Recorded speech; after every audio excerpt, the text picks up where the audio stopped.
గురు శిష్యుల యొక్క సంబంధం ఉందే చాలా పవిత్రమైంది. అది గురు మార్గానికి మించినటువంటి మార్గం లేదు. మా గురువు గారు అంటారు, గురు మార్గమే మంచిదన్నా, నీ దుర్మార్గం వదిలితే దొరుకుచుందన్నా. గురు మార్గమే మంచిదన్నా, గురు మార్గమే మంచిదన్నా, మీ దుర్మార్గం వదిలితే దొరుకుచుందన్నా. గురు మార్గమే మంచిదన్నా, ఏ మార్గం దీనికి సాటిరదన్నా. కోటి తపసులకైన మేటైనదన్నా. దూటక మణి మంత్రం కొట్టబడునన్నా, వర్గంబులారింట నరుకవలెనన్నా. దుర్గుణం దొలిగేటి దారియుందన్నా, తారకం తరచిన తత్వమగునన్నా.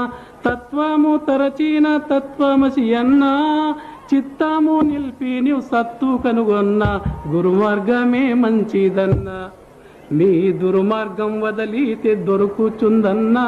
గురుమార్గమే మంచిదన్నా. గురువు శిష్యుల సంబంధం ఈ కాలంలో చాలా పలుచబడింది.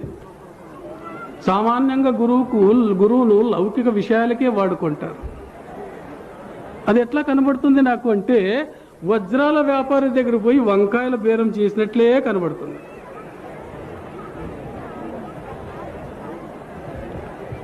వాడు వజ్రాల వ్యాపారి, చేసేది వంకాయల వ్యాపారం. లౌకిక విషయాలకు సంబంధం పెట్టుకోడు. లౌకిక విషయాల్ని ఎలా వాడుకోవాలి అంటే, భోజనములో ఊరగాయ నంచుకుంటారు కదా, ఆ రీతిగా ఉండాలి. అయితే మన శిష్య భక్తాదులను చూస్తున్నాను నేను, వాళ్ళు లౌకిక విషయంలో భోజనం మాదిరిగా వాడుకుంటున్నారు, ఆధ్యాత్మికం ఊరగాయ మాదిరిగా నంచుకుంటున్నారు. విషయాలకే చాలా మంది గురువులను వేడుకుంటున్నారు, వాడుకుంటున్నారు. లౌకిక విషయాలకి అంటుకుంటే ఏనాడైనా గురువు నుంచి శిష్యుడు దూరం అయిపోతాడు. నాకు తెలుసు అది.